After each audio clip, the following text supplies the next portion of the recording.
Hello, my name is Anne and this is Toby. And Toby says, get a cup of tea really quickly. Get comfy, we're gonna be here a while. Because we're talking quilting today. Aren't we, Toby? See if you can sit there without falling off the back. Okay, so first things first, I have to have a drink. I have a finished object. I have a new one started. I have some stuff to show you that I got in the mail. So let's get cracking. Let's start with stuff I got in the mail. I was very excited. I finally found some of this. There's this big discussion in the quilting world, and I'm new to it, so I have no idea. I can't really say either way, about whether you should start your fabric before you start cutting and sewing it, or just leave it.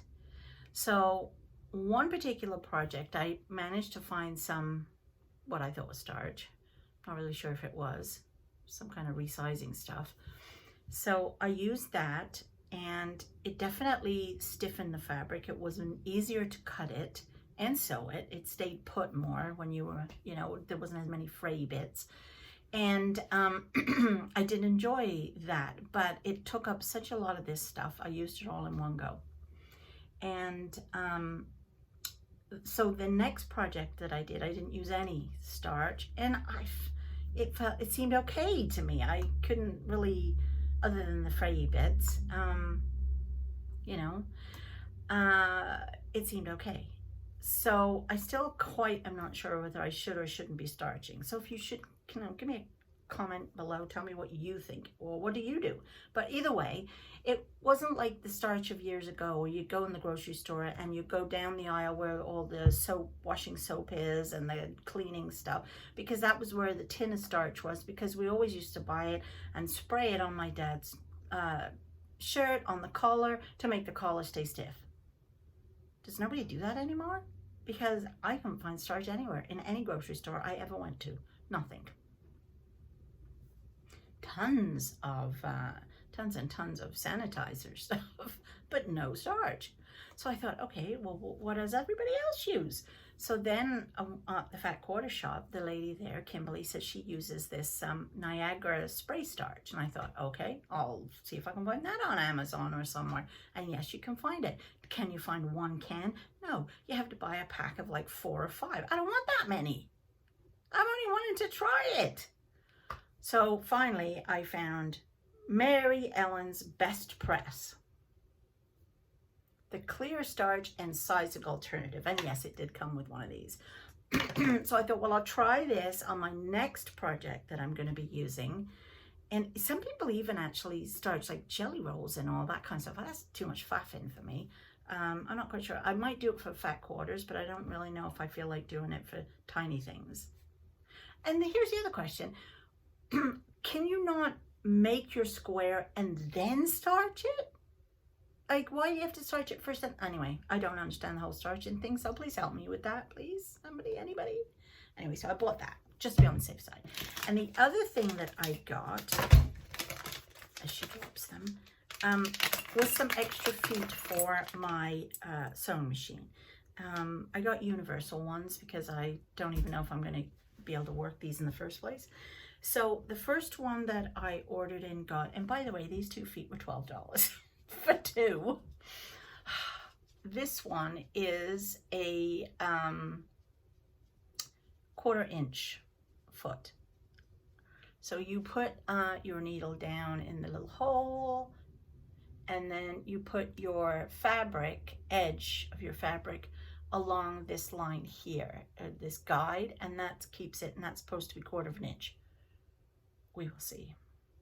And then the other one I got was this one, which is a stitch in the ditch. Now I was after the 1/4 inch foot, but it came as a duo, so I thought, hey, why not?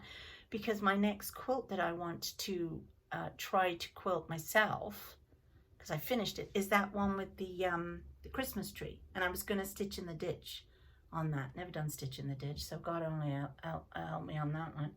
But again, I think you put this guide in your seam, but I don't know if that would, like, wouldn't that rip it open? I don't know.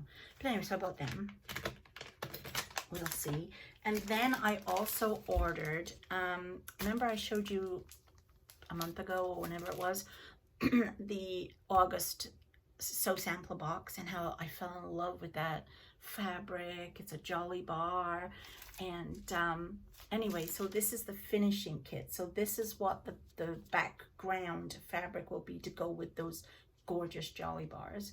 And then this, of course, is the binding. That will be the binding. That's actually what it ends up looking like. So I was excited that came in, because then I can start that. Not that I will, not just yet. I have a few things. And the other thing I bought was this. And this is a tear-away quilting element. I don't have a long arm. I am going to hopefully try and do some long arm classes and learn how to do it myself. And maybe one day, far, far away in the future, I might have one. But right now, I have to sew on my sewing machine or send it out. And I do plan on sending 2 of my quilts out to a lovely lady that I'm hoping will be able to quilt it for me. But I'm waiting on the background to come in for that, the backing fabric to come in for that. But one of them, I have everything I need. And so I thought I would try myself on the sewing machine. I've done, like I said, the straight lines, but that's kind of boring. So I thought this was fun. And you literally, you stick it on with like 505 adhesive spray onto your fabric and your sandwich quilt. So you'll have your top, your batting, and then your backing. And then you put this on the top right across the width of your quilt. And then when you change your foot to that little circly one, the little free motion foot, you then just follow these lines. You just literally go around them and follow them. And then when you're done, you just rip it off. We will see how easy this will be. I might have to do a video on that for you. So that's what I got in the mail. So, finished object. It should be next. 1 second, I have to get it.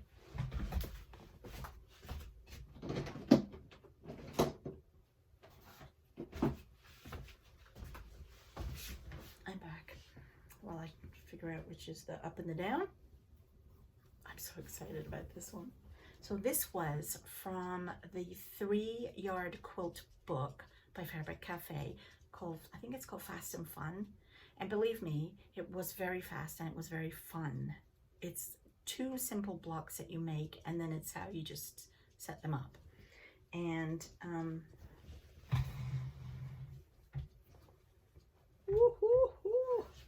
gosh.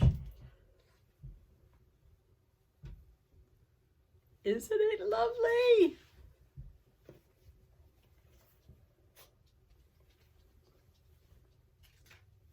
Oh, it's really hard to get a good, no, that's not going to work because that's in the way, to get a good picture of it for you. I'll have to stick a picture in of what it looks like on my design board. But isn't it lovely? So this is a block, obviously, just one big block. And then this is another block. And all you're doing is alternating them. And then you put your border on and your second border, and it's ready to go to the quilter.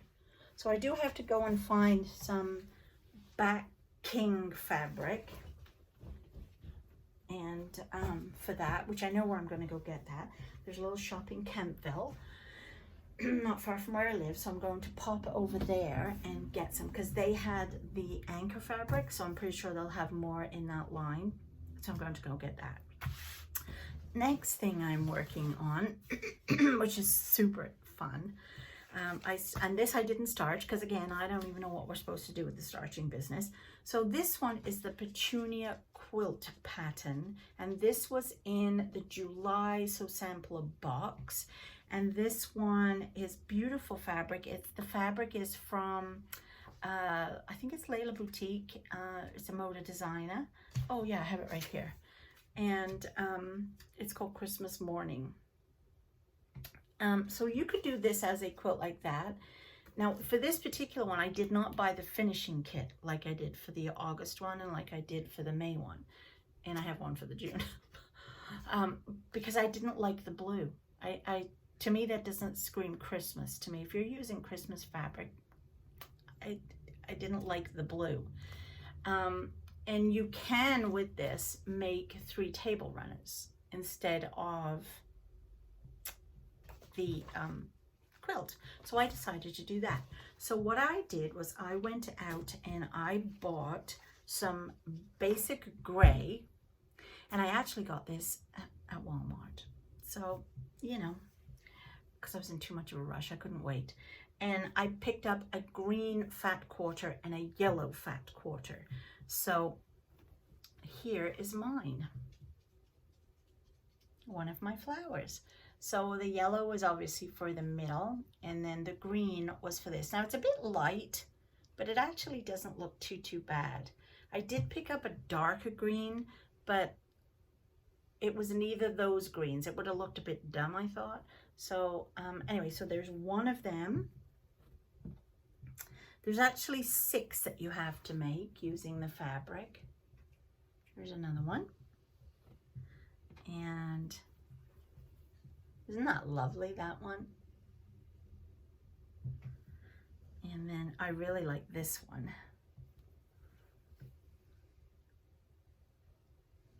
That's pretty. And this one wasn't in the pack that came in the Fat 8s that we got in that box, but it's the backing that I'm using for the Christmas tree quilt. But I love it so much with the little doves that I decided I wanted that one in my sampler, in my runner. And then there's that one.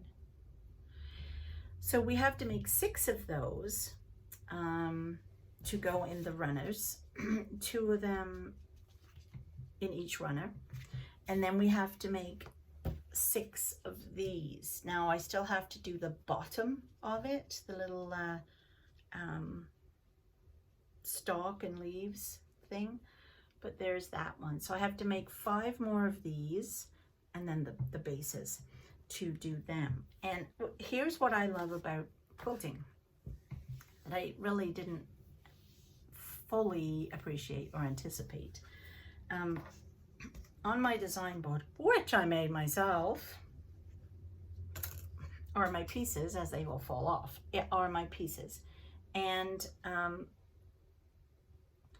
all these little bits here, all these little squares and oblongs that I've cut out as per the directions are what make that when you sew them all back together a certain way. I love that. I just think that's lovely. And then these are the ones ready to make the leaves. So I've cut everything out. What I did, and again, it was something that I learned from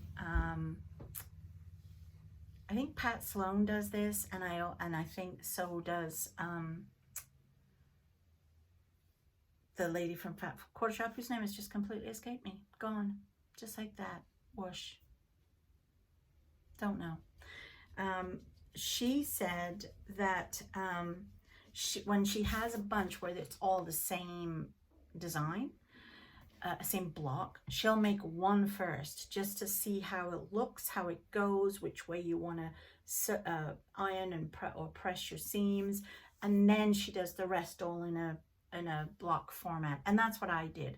I made this one first so I could see how is it going to look, what does the back look like, which way am I pressing it, and then once I've done that, now I can just make the next 5 one after the other. I'll just lay I have all my pieces there, as you can see, laid out on the board, on the board I made, and I'll just grab these 3 colors here, and then I'll just go and take them and make them, and then all that, and so on and so on. So that's how I've been doing that. So anyway, that's how that's going. So I'm super excited. to get that done for Christmas. So, and I have, look at this. I have all this fabric left. So I could probably make 2 more. I'm going to try anyway, because I think they're going to make great Christmas gifts. Naturally, I'm going to have one for my table. But, you know, I've got all my kids and my friends, so I'm going to make a couple of them, see how many I can get, and make a bunch of Christmas gifts. So there you go. And we were only 15 minutes, imagine. So come back in 2 weeks and check me out then. No videos next week. I'm actually on holiday with a certain someone. And so hopefully when I get back, I'll have lots to tell you. And yeah, we will, there probably won't be as much sewing and stuff to show you because I can't take my sewing machine with me. But whatever, we'll manage. I might have bought some things anyway. Okay, I'm going. I'll talk to you soon. Bye.